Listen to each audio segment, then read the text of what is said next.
बिस्मिल्लाहिर्रहमानिर्रहीम अस्सलाम वालेकुम students, welcome to my YouTube channel. मैं टॉपर। कैसे हैं आप सब लोग? आई होप आप सब ठीक होंगे। चलिए स्टार्ट करते हैं बच्चे आज का लेक्चर। तो बच्चे एक्सरसाइज 1.1 में क्वेश्चन नंबर 1 की स्टेटमेंट देखें। Identify each of the following as a rational और इरेशनल नंबर्स। यानी हमने शनाख्त करनी है नातिक और गैर नातिक अदाद की। रैशनल, नातिक, इरेशनल, गैर नातिक। ठीक है। अब बच्चे आपकी बुक के पेज नंबर 3 पर उन्होंने ये टेबल दिया हुआ है जिधर उन्होंने रैशनल और इरेशनल नंबर्स को एक्सप्लेन किया है। रैशनल नंबर्स ना दो तरह के होते हैं, terminating decimal numbers, non terminating and recurring decimal numbers. अब ये चीज आपने अंडरस्टैंड करनी है। टर्मिनेटिंग डेसिमल नंबर मीन ऐसे नंबर जो एक महदूद लिमिट तक हो, मतलब एक उनकी हद हो और वो खत्म हो जाते हो। ठीक है। जैसे फॉर एग्जाम्पल 1/4 है, अगर हम इसे डिवाइड करें तो आंसर आता है 0.25। ये एक हद तक है, मतलब ऐसे नंबर्स जो खत्म हो जाते हो, हमें पता हो कि इस नंबर का एंड कहाँ तक है, उसे कहते हैं टर्मिनेटिंग डेसिमल नंबर्स और वो रैशनल नंबर्स में आते हैं। अब non terminating and recurring decimal numbers का क्या मतलब है? ऐसे नंबर्स जो चलते जा रहे हो लेकिन एक नंबर ऑफ डिजिट, मतलब एक ऐसा नंबर जो बार बार रिपीट हो रहा हो। जैसे फॉर एग्जाम्पल इधर ऐसे हो 0.2 और ऊपर बार लगा हो। ठीक है। अब बार का मतलब है कि ये आगे चलता जा रहा है ऐसे 0.222। हमें नहीं पता कि ये आगे कहाँ तक जा रहा है। ये एक तो ये नॉन टर्मिनेटिंग में आ गया, लेकिन एक खास नंबर जैसे 2 है, ये बार बार रिपीट हो रहा है। तो अगर एक ही नंबर बार बार रिपीट हो रहा हो और वो आगे चलते जा रहे हो तो उसे कहते हैं non terminating and recurring decimal numbers. एक नंबर बार बार रिपीट हो रहा हो या एक नंबर ऑफ ग्रुप्स, यानी एक नंबर्स का ना ग्रुप, जैसे 234 234 234 और आगे ये चलता जा रहा है, तो उसे भी कहेंगे non terminating and recurring decimal numbers. वो भी किस में आता है? रैशनल नंबर्स में। अब इरेशनल नंबर्स कौन से होते हैं? Non terminating and non recurring decimal numbers. ऐसे नंबर्स एक तो ना खत्म हो रहे हो और ऊपर से कोई एक नंबर भी बार बार रिपीट ना हो रहा हो। एक तो वो खत्म नहीं होते, इरेशनल नंबर्स आगे चलते जा रहे हैं, हमें उनकी कोई लिमिट नहीं पता।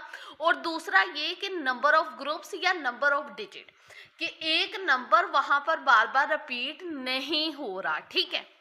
जैसे नेक्स्ट पेज पर उन्होंने हमें एग्जांपल दी हुई है इरेशनल नंबर्स की। ये पाई की ना वैल्यू लिखी हुई है, ये आगे चलती जा रही है और एक नंबर भी बार बार रिपीट नहीं हो रहा। ये देखो आगे ये चलती जा रही है और हमें नहीं पता कहाँ तक जा रही है, और एक खास नंबर भी रिपीट नहीं हो रहा इसमें कोई, या 2 3 4 कोई भी ऐसा नंबर नहीं है जो रिपीट हो रहा हो, आगे वही नंबर चलता जा रहा हो। तो वो भी फिर किस में आता है? इरेशनल नंबर्स में।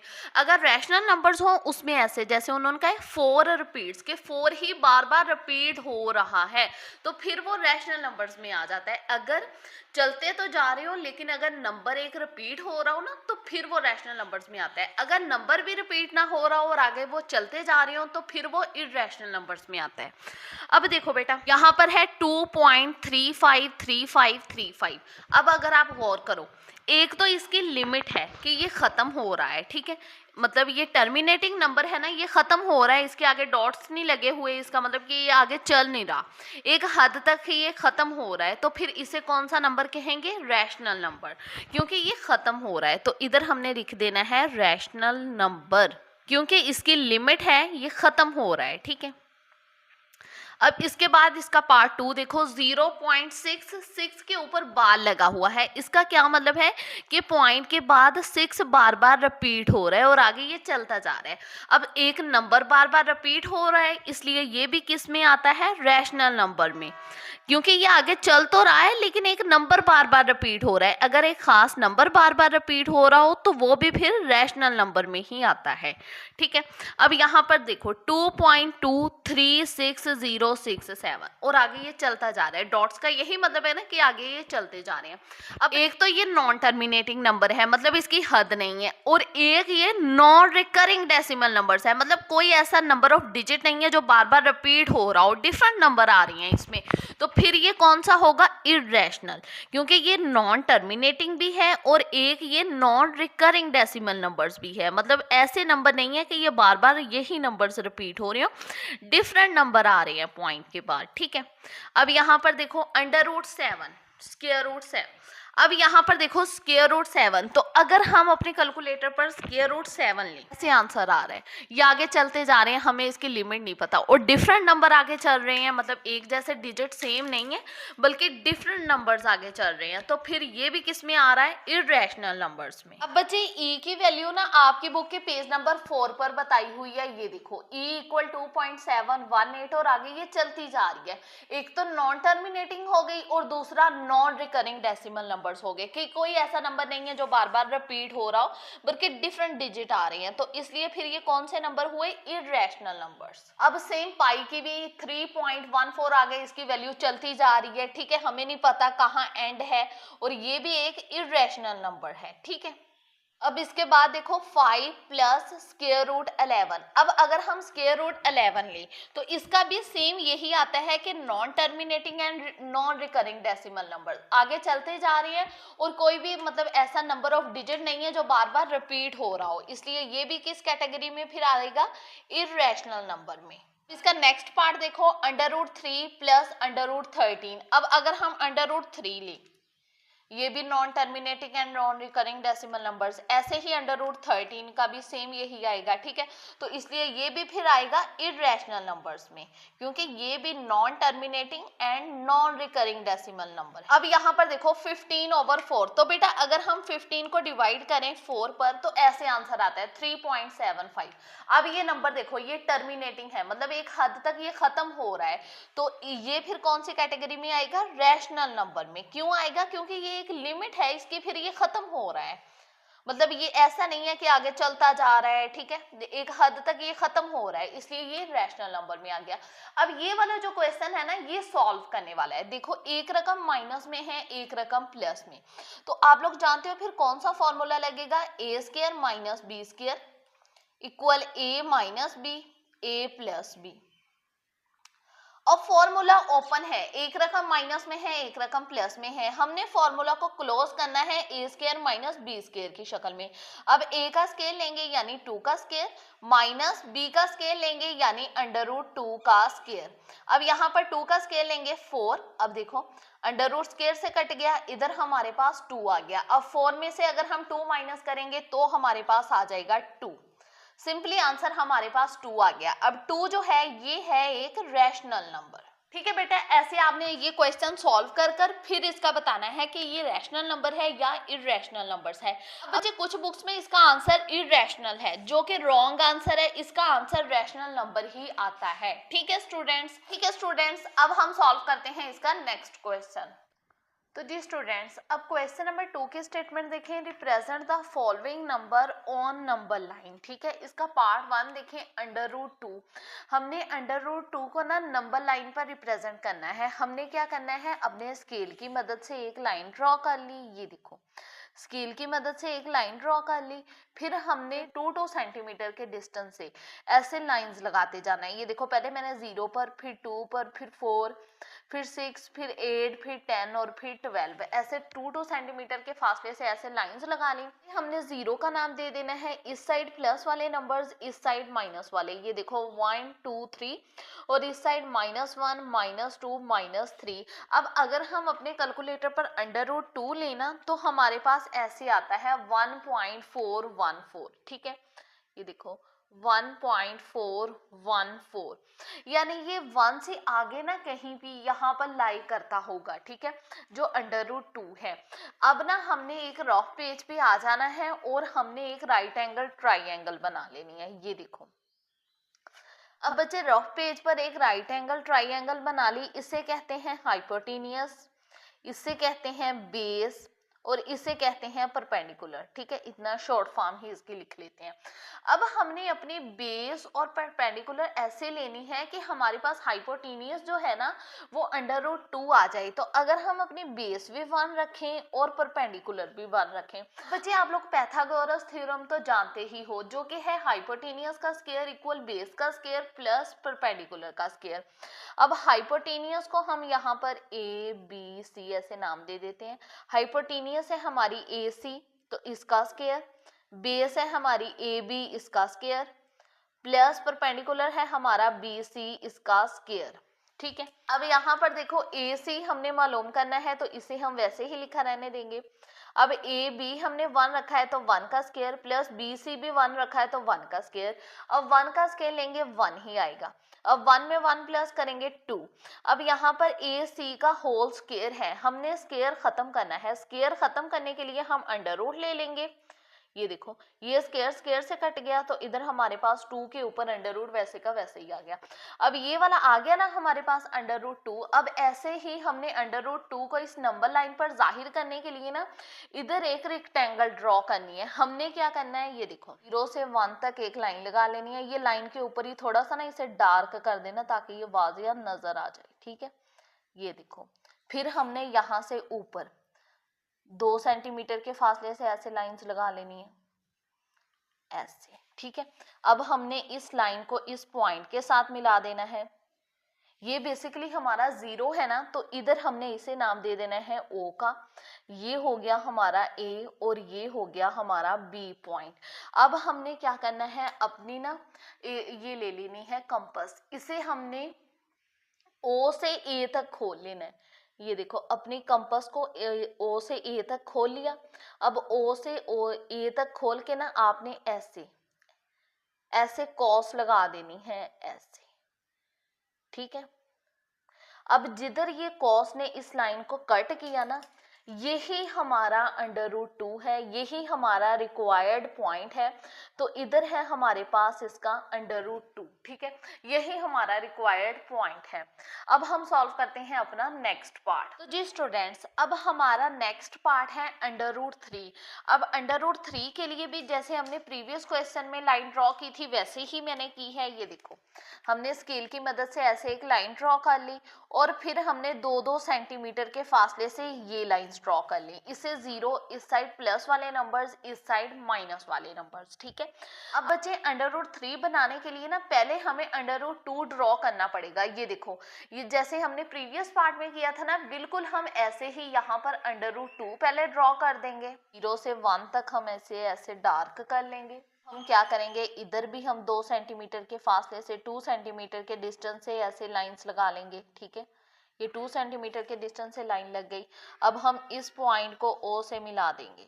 ठीक है, ये देखो, हमने √2 तक की डायग्राम ड्रॉ कर ली। अब यहाँ पर हमारा √2 है ना, ये वाली चीज। अब हमने √3 बनाना है।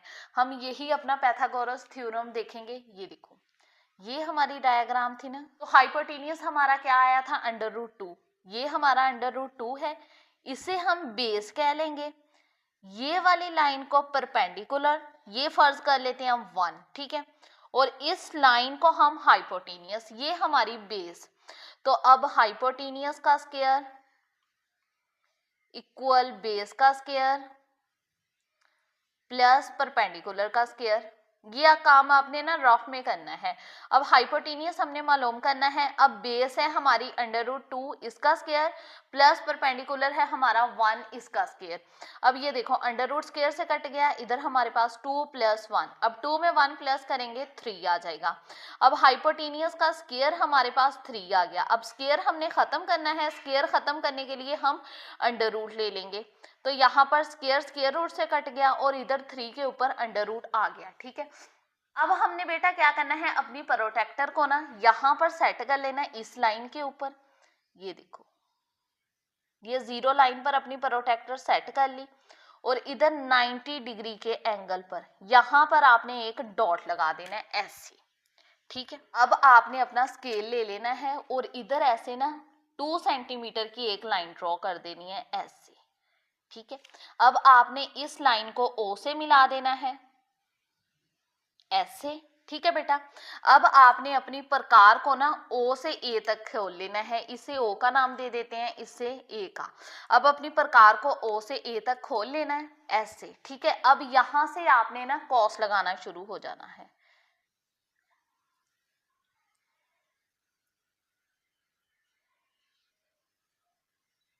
अब जिधर इस लाइन ने, इस कॉस ने इस लाइन को कट किया ना, ये हमारा बेसिकली रिक्वायर्ड पॉइंट है जो कि है √3।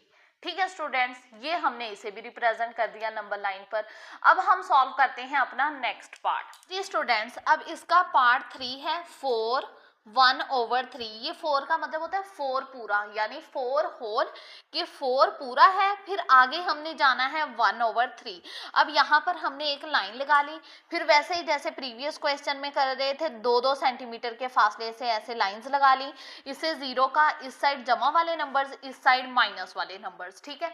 अब यहाँ पर 4 पूरा है और 4 से हमने आगे जाना है 1/3, ठीक है।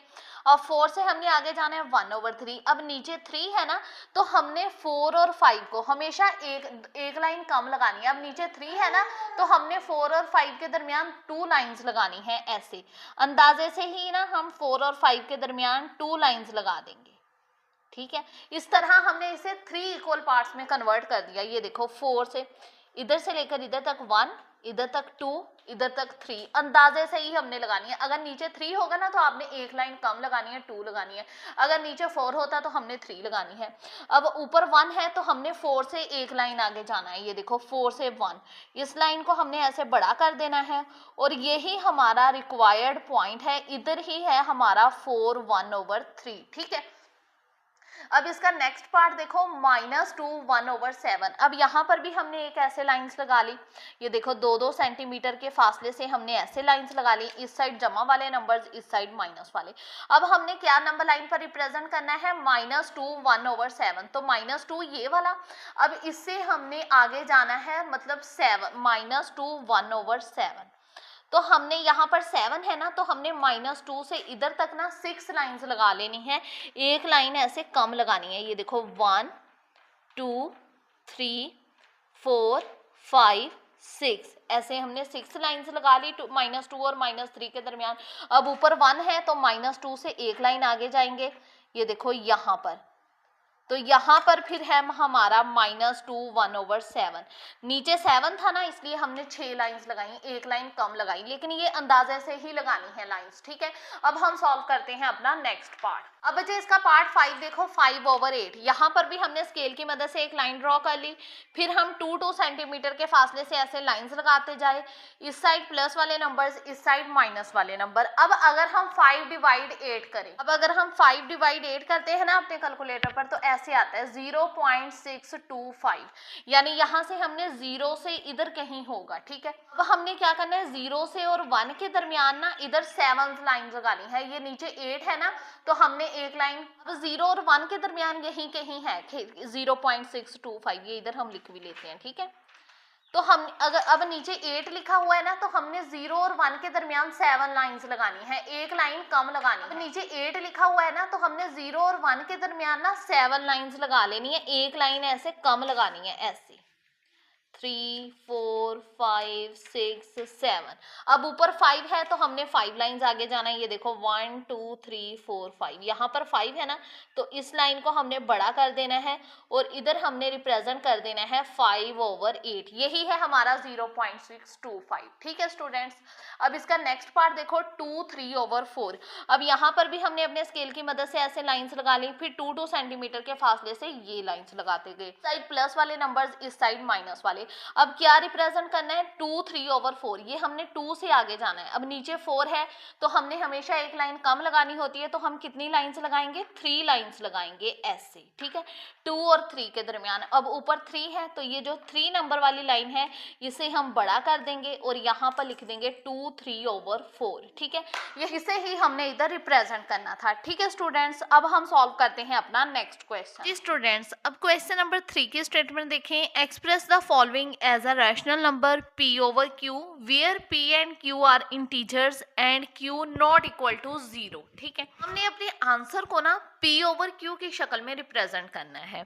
अब इसका पार्ट 1 देखो 0.4 और ऊपर इसके बार लगा हुआ है। ठीक है, सबसे पहले हमने इस वैल्यू को लेट कर लेना है x के इक्वल।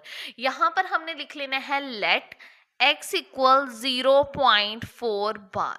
अब बार का क्या मतलब है कि ये वैल्यू बार बार रिपीट हो रही है, तो हम इस वैल्यू को 3 या 4 टाइम्स ऐसे लिख लेंगे और आगे हम इसके 3 डॉट्स लगा देंगे। इसका मतलब कि ये आगे चलती जा रही है। ठीक है बेटा, अब यहाँ पर देखो पॉइंट का 1, अब पॉइंट के बाद एक वैल्यू है तो एक 0 आ जाएगा। ठीक है, अब यहाँ पर 10 आएगा ना, तो हमने इन दोनों साइड्स को 10 के साथ मल्टीप्लाई कर देना है। यहाँ पर हमने लिख लेना है मल्टीप्लाई बोथ साइड्स बाय 10।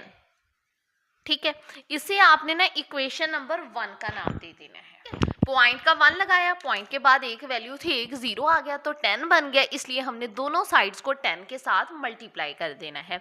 तो अगर हम 10 को x के साथ में मल्टीप्लाई कर देंगे और 10 को हम मल्टीप्लाई कर देंगे 0.44 और आगे हम इसके ऐसे 3 डॉट्स लगा देंगे। ठीक है, अब 10 को x के साथ मल्टीप्लाई किया 10x, इन दोनों को हम मल्टीप्लाई कर लेंगे, हमारे पास आ जाएगा 4.444।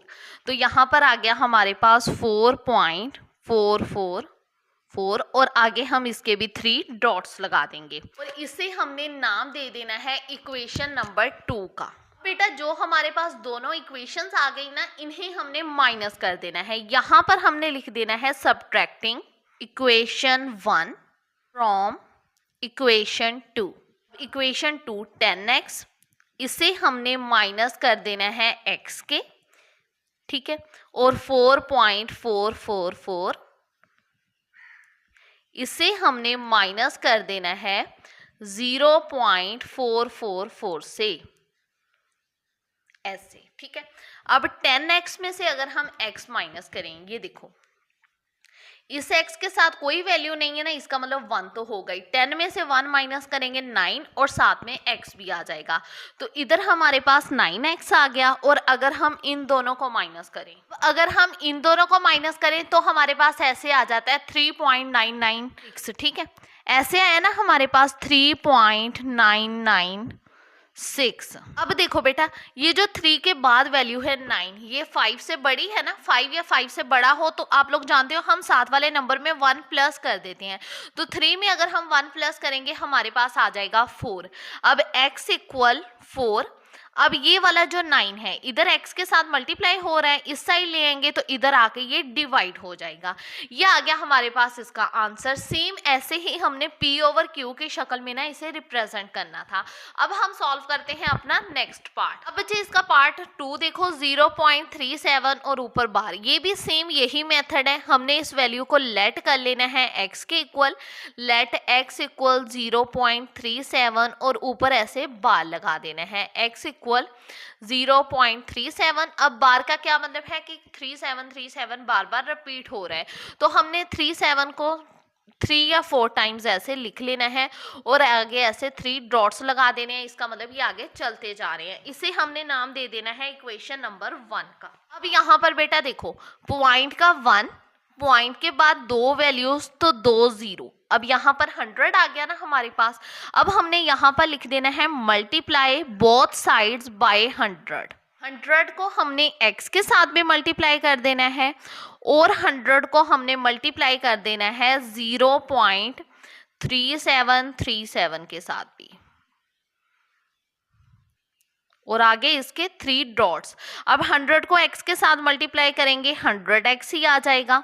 अब 100 को इस वैल्यू के साथ मल्टीप्लाई करेंगे तो हमारे पास आ जाएगा, ये देखो 37.3737, ऐसे आ गया ना हमारे पास 37.3737 और आगे हमने इसके 3 डॉट्स लगा देने हैं। ठीक है, अब इसे हमने नाम दे देना है इक्वेशन नंबर 2 का। अब यहाँ पर हम लोगों ने लिख देना है सब्ट्रैक्टिंग इक्वेशन 1 फ्रॉम इक्वेशन 2 अब यहाँ पर हमने ऐसे लिख दिया। अब 100x में से हमने x को माइनस कर देना है, 37.3737 से हमने माइनस कर देना है 0.3737। तो अगर हम 100x में से 1x माइनस करेंगे हमारे पास आ जाएगा 99x। ठीक है, अब यहाँ पर देखो ये वाले x के साथ कोई वैल्यू नहीं है ना, इसका मतलब 1 तो होगा ही। 100 में से 1 माइनस करेंगे 99 और साथ में x भी 99x आ गया। अब हम इन दोनों को माइनस करेंगे तो हमारे पास आ जाएगा 36.99। ठीक है, ऐसे आया ना हमारे पास। अब देखो ये जो 9 है 5 से बड़ा है तो हम साथ वाले नंबर में 1 प्लस कर देंगे। 6 में 1 प्लस करेंगे तो हमारे पास आ जाएगा 7। तो यहाँ पर आ गया हमारे पास 37। अब x इक्वल, अब ये जो 99 है इधर x के साथ मल्टीप्लाई हो रहा है, इक्वल के इस साइड ले आएंगे, इधर आके ये डिवाइड हो जाएगा। तो ऐसे हमारे पास इसका आंसर आ जाएगा x इक्वल 37/99। अब हम सॉल्व करते हैं इसका नेक्स्ट पार्ट। जी स्टूडेंट्स, अब इसका पार्ट 3 देखो 0.21 और ऊपर बार, इस वैल्यू को भी हमने लेट कर लेना है x के इक्वल, x इक्वल 0.21 बार। अब बार का मतलब ये वैल्यू बार बार रिपीट हो रही है, तो हमने 21 को 3 या 4 टाइम्स लिख लेना है, आगे इसके 3 डॉट्स लगा देने हैं, इसे हमने नाम दे देना है इक्वेशन नंबर 1 का। अब पॉइंट का 1, ये देखो पॉइंट के बाद 2 वैल्यूज हैं, 2 0 आगे 100 आ गया ना हमारे पास। अब हमने मल्टीप्लाई बोथ साइड्स बाय 100, दोनों साइड्स को हमने 100 के साथ मल्टीप्लाई कर देना है। 100 के साथ हमने x को भी मल्टीप्लाई कर देना है और 100 के साथ हमने मल्टीप्लाई कर देना है 0.212121। ठीक है, अब 100 को x के साथ मल्टीप्लाई करेंगे 100x ही आएगा। इन दोनों को अगर हम मल्टीप्लाई करें तो हमारे पास आ जाएगा 21.2121। ठीक है, और आगे हमने ऐसे इसके 3 डॉट्स लगा देने हैं। अब इसे हमने नाम दे देना है इक्वेशन नंबर 2 का। अब आगे हमने लिख देना है सब्ट्रैक्टिंग इक्वेशन 1 फ्रॉम इक्वेशन 2। ठीक है, अब 100x में से हमने माइनस कर देना है x को और 21.2121 इसमें से हमने माइनस कर देना है 0.212121 को और आगे ऐसे 3 डॉट्स। अब 100x में से अगर हम x माइनस करेंगे 99x आ जाएगा हमारे पास। अब हम इन दोनों को माइनस करें तो हमारे पास ऐसे आ जाएगा 20.99। अब देखो 20.99 आया ना। अब ये जो 9 है 5 से बड़ा है तो हम साथ वाले नंबर में 1 प्लस कर देंगे। जब 20 में 1 प्लस करेंगे तो हमारे पास आ जाएगा 21। तो यहाँ पर आ गया हमारे पास 21। अब देखो x इक्वल 21, ये 99 इधर x के साथ मल्टीप्लाई हो रहा है, इक्वल के इस साइड ले आएंगे तो इधर आके ये डिवाइड हो जाएगा। इधर आके ये डिवाइड हो गया। ठीक है स्टूडेंट्स, ये आ गया इसका आंसर। अब हम सॉल्व करते हैं इसका नेक्स्ट क्वेश्चन। तो जी स्टूडेंट्स, अब क्वेश्चन नंबर 4 की स्टेटमेंट देखें, name the property used in the following. ठीक है, अब ये क्वेश्चन सॉल्व करने से पहले बेटा आपको ये additive properties and multiplicative properties, ये दोनों प्रॉपर्टीज जुबानी याद होनी चाहिए। ठीक है, फिर ही आप ये क्वेश्चन सॉल्व कर पाओगे। अब सबसे पहले इसका पार्ट 1 देखो, a + 4 + b equal a + 4 + b। अब 3 टर्म्स हैं यानी 3 वैल्यूज हैं और वो प्लस हो रही हैं, तो फिर यहाँ से हम देखेंगे कि कौन सी प्रॉपर्टी लगेगी। एक तो प्लस हो रही है तो एडिटिव प्रॉपर्टीज में से कोई प्रॉपर्टी लगेगी। अब देखो अगर 3 वैल्यूज प्लस हो रही हो ना और इक्वल हो वो एक दूसरे के, तो उसे कहते हैं एसोसिएटिव प्रॉपर्टी। तो यहाँ पर हम लिख लेंगे associative property with respect to addition. साथ में आपने ये भी लाजमी लिखना है, ठीक है, कि एडिशन की वजह से एसोसिएटिव प्रॉपर्टी है। ठीक है स्टूडेंट्स, इतना सा इसका आंसर है। बस आपको ये पता होना चाहिए कि इधर कौन सी प्रॉपर्टी इस्तेमाल हुई है। वो अगर आप ये प्रॉपर्टीज याद करेंगे ना फिर ही आपको पता चलेगा।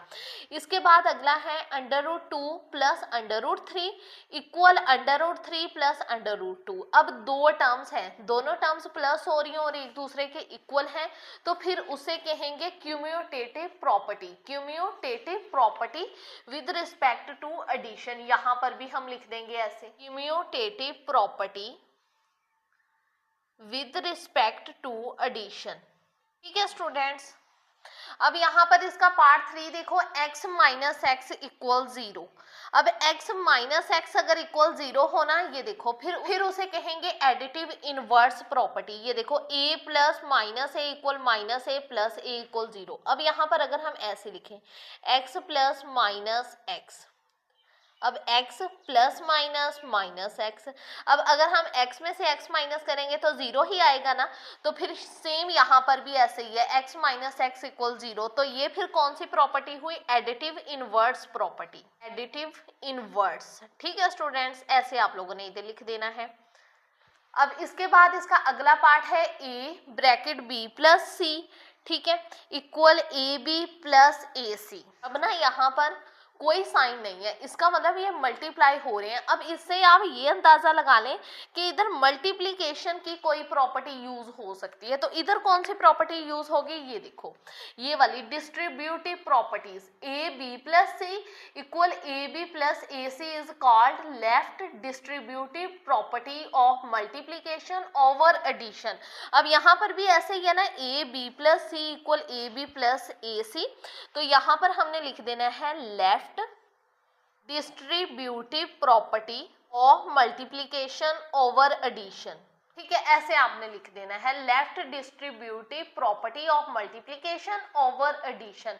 अब इसका नेक्स्ट पार्ट देखो, 16 प्लस 0 इक्वल 16। अब 16 प्लस 0 इक्वल 16, ये कौन सी प्रॉपर्टी है, ये देखो identity property, a plus 0 equal a equal 0 plus a। तो यहाँ पर हमने लिख लेना है आइडेंटिटी प्रॉपर्टी। साथ में अगर लिखना चाहो विद रिस्पेक्ट टू एडिशन तो लिख भी सकते हो, अगर ना भी लिखो तो भी कोई फर्क नहीं पड़ता। ठीक है, ऐसे आपने लिख लेना है। 100 मल्टीप्लाई 1 इक्वल 100, तो ये फिर कौन सी होगी, ये देखो ये होगी आइडेंटिटी मल्टीप्लिकेटिव प्रॉपर्टी। ये देखो identity equal a multiply 1 equal a। तो यहाँ पर हमने फिर ऐसे लिखना है आइडेंटिटी मल्टीप्लिकेटिव प्रॉपर्टी। हम ना ऐसे साथ में मेंशन ही कर देते हैं कि ये मल्टीप्लिकेटिव आइडेंटिटी प्रॉपर्टी है। इजी क्वेश्चन है, बस अगर आपको ये प्रॉपर्टीज याद हो गई ना तो इंशाल्लाह फिर आपको कोई प्रॉब्लम नहीं होगी।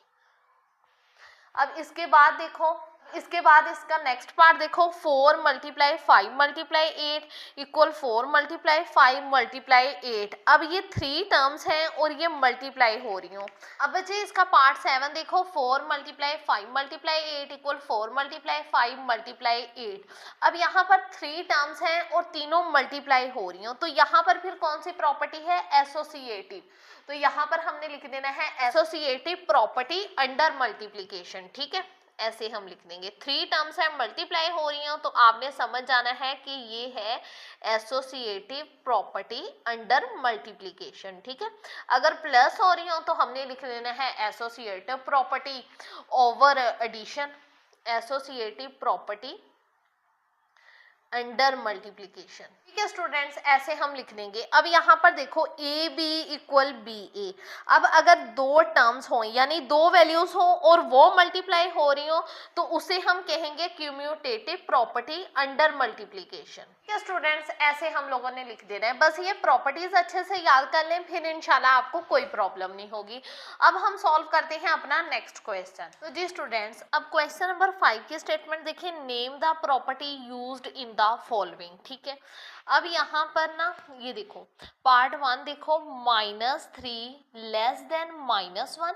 ये वाले साइन का मतलब होता है इम्प्लाइज डेट 0 लेस देन 2, कि अगर हम -3 -1 पर कुछ अप्लाई करें कि हमारा आंसर आए 0 लेस देन 2। जैसे फर्ज करें -3, यहाँ पर ना हमें आंसर 0 लाना है, तो अगर हम -3 में +3 कर दें आंसर 0 आ जाएगा ना। फिर यहाँ पर -1 है, हमने आंसर 2 लाना है, तो अगर हम -1 में +3 करें, 3 को प्लस कर दें, प्लस माइनस माइनस 3 में से 1 करेंगे 2, ये देखो ये आंसर आ गया ना, 0 भी हमारे पास 2 भी, और दोनों में हमने 3 को प्लस किया। ठीक है, तो फिर यहाँ पर कौन सी प्रॉपर्टी यूज होगी, एडिटिव प्रॉपर्टी। मैं एक मरतबा आपको बुक से भी दिखाती हूँ कि ये प्रॉपर्टी क्यों हमने ऐड की, मतलब क्यों ये लगाई, क्योंकि उन्होंने हमें कहा था -3 लेस देन -1 अगर हम कुछ अप्लाई करें कि आंसर 0 लेस देन 2 आ जाए, ये देखो सेम एडिटिव प्रॉपर्टी में भी उन्होंने यही किया हुआ है। ये देखो यहाँ पर भी दी हुई है, उन्होंने कहा A equal B implies that A plus C equal B plus C. उन्होंने A में भी C प्लस किया और B में भी C प्लस किया। सेम हमने यहाँ पर भी, इसमें भी 3 हमने प्लस किया, इसमें भी हमने 3 प्लस किया, इसलिए ये आ गई हमारे पास एडिटिव प्रॉपर्टी। अब इसके बाद देखो, if A less than B then 1 over A greater than 1 over B. अब अगर ए लेस देन बी हो, ये देखो A less than B implies that 1 over A greater than 1 over B, तो उस प्रॉपर्टी को कहते हैं रेसिप्रोकल प्रॉपर्टी। तो यहाँ पर हम लिख लेंगे रेसिप्रोकल प्रॉपर्टी। ये आपको ना जुबानी ही याद करनी पड़ेगी, या तो बार बार प्रैक्टिस करो फिर आपको याद हो जाएगी। यहाँ पर आ गया हमारे पास रेसिप्रोकल प्रॉपर्टी। अब अगला देखो, if A less than B then A plus C less than B plus C. अब यहाँ पर भी उन्होंने ए में भी सी प्लस किया और बी में भी सी प्लस किया, तो सेम ये यही है। तो यहाँ पर फिर कौन सी प्रॉपर्टी इसका मतलब इस्तेमाल हुई, एडिटिव प्रॉपर्टी, जो मैंने आपको ना इधर एग्जाम्पल में भी दिखाई थी। मैं एक मरतबा आपको फिर दिखाती हूँ। ये पहले वाले पार्ट की तरह ही है। ये देखो ए इक्वल बी, अगर a प्लस सी हो और b प्लस सी हो, कि a में भी c प्लस करें और b में भी c प्लस करें। सेम यहाँ पर उन्होंने a में भी c प्लस किया है और b में भी, ठीक है। अब इसके बाद अगला देखो, if a c less than b c and c greater than 0, यहाँ पर कौन सी प्रॉपर्टी इस्तेमाल होगी। अब यहाँ पर देखो बेटा, a less than B, A C less than B C, if C greater than 0, तो फिर वहां पर कौन सी प्रॉपर्टी यूज होगी, मल्टीप्लिकेटिव प्रॉपर्टी। सेम ये स्टेटमेंट भी बिल्कुल वैसी है कि A C less than B C and C greater than 0 then A less than B. तो यहाँ पर फिर कौन सी प्रॉपर्टी यूज हुई, मल्टीप्लिकेटिव प्रॉपर्टी।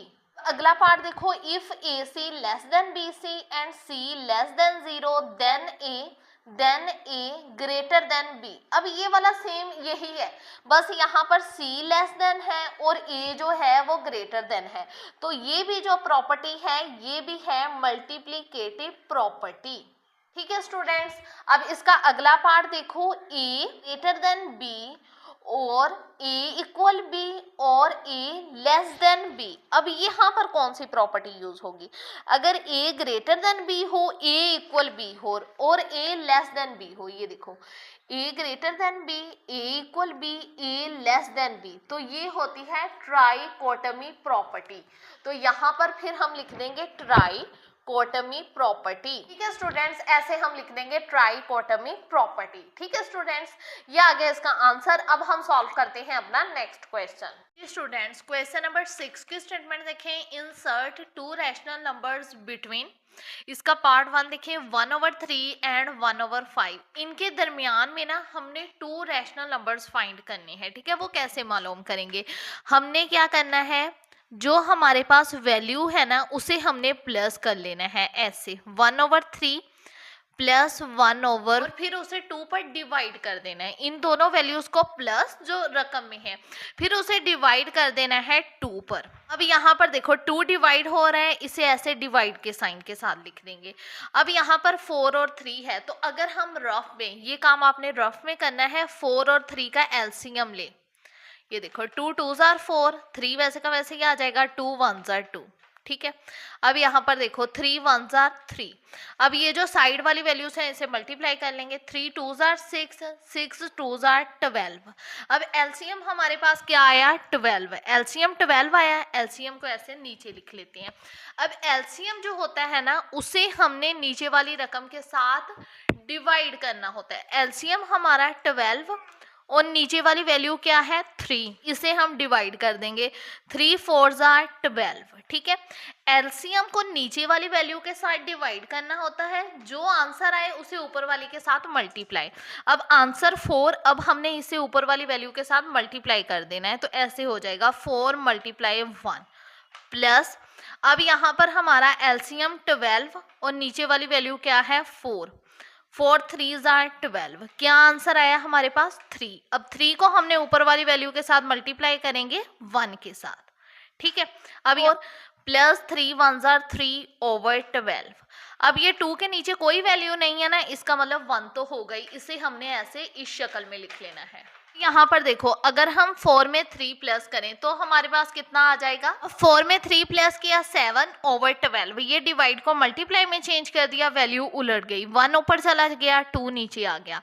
अब 7 1 जार 7, 12 2 जार 24। ठीक है स्टूडेंट्स, ये आ गया हमारे पास पहला रैशनल नंबर। अब हमने मालूम करना है सेकेंड रैशनल नंबर। अब हमने दूसरा रैशनल नंबर कैसे मालूम करना है, जो हमारे पास आंसर आया, ये देखो 7 ओवर 24, ये आया ना पहला रैशनल नंबर, इसे हमने प्लस कर देना होता है सेकेंड वैल्यू से, जो कि है 1 ओवर 4, और फिर डिवाइड कर देना है 2 पर। ठीक है, जो आपके पास पहला रैशनल नंबर आए उसे आपने प्लस कर देना होता है सेकंड वैल्यू के साथ और डिवाइड 2 पर। ठीक है, अब यहाँ पर 24 और 4 है, तो अगर हम 24 और 4 का एलसीएम लें, ये देखो 2 1 jar 2, 2 2 jar 4, 2 2 jar 4, 2 6 jar 12, 2 1 jar 2, 2 3 jar 6, 3 1 jar 3। ठीक है, अब देखो 3 2 जार 6, 6 2 जार 12, 12 2 जार 24। अब एलसीएम क्या आया हमारे पास 24। अब ये 2 डिवाइड हो रहा है, इसे ऐसे हमने डिवाइड के साइन के साथ लिख देना है। अब मैंने आपको बताया है जो हमारा एलसीएम आए उसे हमने नीचे वाली वैल्यू के साथ डिवाइड करना होता है। अब एलसीएम हमारा 24 और नीचे वाली वैल्यू भी क्या है 24। अब इसे अगर हम डिवाइड करेंगे 24 1 जार 24, क्या आंसर आया 1। इसे हमने ऊपर वाली वैल्यू के साथ मल्टीप्लाई करना होता है, तो 7 के साथ ये मल्टीप्लाई हो जाएगा। अब एलसीएम है हमारा 24 और नीचे वाली वैल्यू 4, तो यहाँ पर देखो 4 6 जार 24, क्या आंसर आया 6। इसे हम ऊपर वाली वैल्यू 1 के साथ मल्टीप्लाई कर देंगे। ठीक है, ये देखो अब 7 1 जार 7 प्लस 6 1 जार 6। अब 2 के नीचे कोई वैल्यू नहीं है, इसका मतलब 1 तो हो गई। अब अगर हम 7 में 6 प्लस करें तो हमारे पास आ जाएगा 13 ओवर 24। अब ये जो डिवाइड है इसे हमने मल्टीप्लाई में कन्वर्ट कर देना है, 1 ऊपर 2 नीचे, 13 1 जार 13। अब 24 को अगर हम 2 के साथ मल्टीप्लाई करेंगे तो हमारे पास इसका आ जाएगा 48। ठीक है, तो यहाँ पर आ गया हमारे पास 13 ओवर 48। ये आ गया हमारे पास दूसरा रैशनल नंबर, ये पहला रैशनल नंबर और ये दूसरा रैशनल नंबर। हमने 2 ही रैशनल नंबर्स मालूम करने थे। ठीक है, अब हम चलते हैं इसके नेक्स्ट पार्ट की तरफ। बच्चे इसका पार्ट 2 देखो 3 एंड 4। ठीक है, यहाँ पर भी हम फर्स्ट रैशनल नंबर पहले मालूम करेंगे। हमने क्या करना है, दोनों वैल्यूज को प्लस कर देना है और 2 पर डिवाइड कर देना है। अब 4 में 3 प्लस करेंगे तो हमारे पास आ जाएगा 7 ओवर 2। ये आ गया हमारे पास फर्स्ट रैशनल नंबर। अब हम फाइंड आउट करते हैं सेकंड रैशनल नंबर। अब फर्स्ट रैशनल नंबर हमारे पास क्या आया 7 ओवर 2। इसे हमने प्लस कर देना है सेकंड वैल्यू के साथ जो कि है 4। अब 4 के नीचे कुछ नहीं है, इसका मतलब 1 तो हो गई। ठीक है, और डिवाइड 2 पर, 2 को हमने ऐसे डिवाइड के साइन के साथ लिख देना है। ठीक है, को हमने ऐसे डिवाइड के साइन के साथ लिख दिया। अब यहाँ पर 2 और 1 है, तो अगर हम इसका एलसीएम लें, ये देखो 2 1 जार 2, तो एलसीएम हमारे पास इसका 2 ही आएगा, तो 2 नीचे आ गया। अब एलसीएम को नीचे वाली वैल्यू के साथ डिवाइड करना होता है। अब एलसीएम हमारा 2 और नीचे वाली वैल्यू भी 2, तो इसे अगर डिवाइड करें 2 1 जार 2, क्या है आंसर आया 1। इसे ऊपर वाली वैल्यू के साथ मल्टीप्लाई कर देंगे तो ये 7 के साथ मल्टीप्लाई हो जाएगा, प्लस अब एलसीएम हमारा 2 और नीचे वाली वैल्यू 1, 1 2 जार 2। ठीक है, तो क्या आंसर आया 2। इसे हम ऊपर वाली वैल्यू के साथ मल्टीप्लाई कर देंगे तो 4 मल्टीप्लाई 2। ठीक है, अब यहाँ पर देखो 7 1 jar 7 plus 4 2 jar 8 over 2 divide, अब 2 के नीचे कोई वैल्यू नहीं है, इसका मतलब 1 तो हो गई। बच्चे अगर हम 8 में 7 प्लस करें तो हमारे पास आ जाएगा 15 ओवर 2। अब ये जो डिवाइड है इसे हमने मल्टीप्लाई में कन्वर्ट कर देना है, तो 1 ऊपर चला जाएगा, 2 नीचे आ जाएगा। ठीक है, अब 15 1 जार 15, 2 2 जार 4।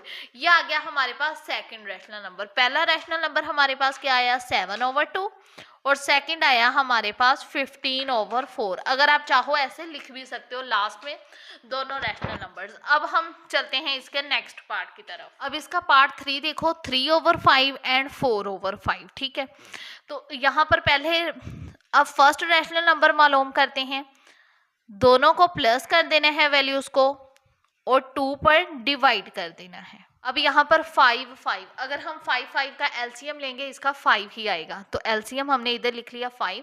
अब एलसीएम को नीचे वाली वैल्यू के साथ डिवाइड करना होता है, नीचे वाली वैल्यू भी 5 है, तो 5 1 जार 5, जो आंसर आए ऊपर वाली वैल्यू के साथ मल्टीप्लाई, तो ये हो जाएगा 3 के साथ मल्टीप्लाई, प्लस अब एलसीएम भी 5 और नीचे वाली वैल्यू भी 5, 5 1 जार 5, क्या आंसर आया 1, इसे ऊपर वाली वैल्यू के साथ मल्टीप्लाई, तो 1 मल्टीप्लाई 4, डिवाइड के साइन के साथ ऐसे 2 लिख देना है। अब देखो 3 1 जार 3 प्लस 4 1 जार 4 ओवर 5, ठीक है, डिवाइड, अब 2 के नीचे कोई वैल्यू नहीं है, इसका मतलब 1 तो हो गई, तो इसे हमने ऐसे लिख देना है।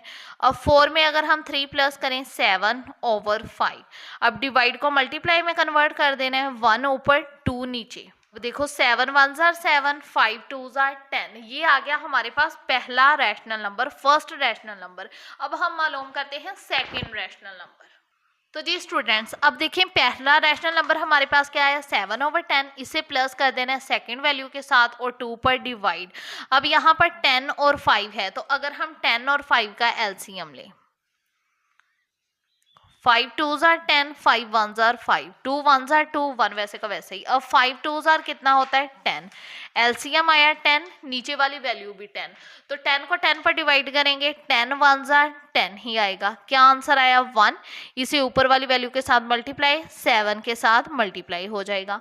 अब एलसीएम हमारा 10 और नीचे वाली वैल्यू क्या है 5, अब 5 2 जार 10, क्या आंसर आया 2, इसे ऊपर वाली वैल्यू के साथ मल्टीप्लाई, तो 2 मल्टीप्लाई 4।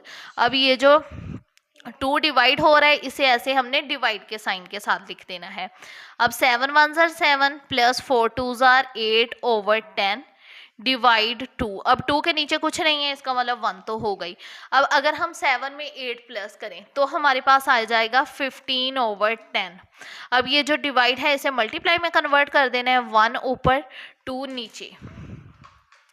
अब देखो 15 1 जार 15, 10 2 जार 20, अब आगे ये कट भी हो रहा है तो हम इसे कट भी कर देंगे, ठीक है, 5 के टेबल पर। 5 3 जार 15, 5 4 जार 20, तो हमारे पास आ जाएगा 3 ओवर 4, ये आ गया हमारे पास सेकंड रैशनल नंबर, ठीक है स्टूडेंट्स, ये आ गया इसका आंसर। तो जी स्टूडेंट्स, ये था आज का लेक्चर, आई होप आपको समझ आई होगी। अगर वीडियो अच्छी लगे लाइक ज़रूर कीजिएगा, चैनल को शेयर करना मत भूलिएगा। कोई भी क्वेश्चन हो कमेंट सेक्शन में लाजमी पूछेगा, मैं इंशाल्लाह आपके हर कमेंट का रिप्लाई करूंगी। और प्लीज़ मेरे चैनल को सब्सक्राइब भी कर दीजिएगा और साथ में बेल आइकॉन को भी प्रेस कर दीजिएगा ताकि मेरी हर नई आने वाली वीडियो का नोटिफिकेशन आपको जल्द मिल जाए। अपना बहुत सारा ख्याल रखिएगा, दुआओं में याद रखिएगा। ओके, अल्लाह हाफिज़।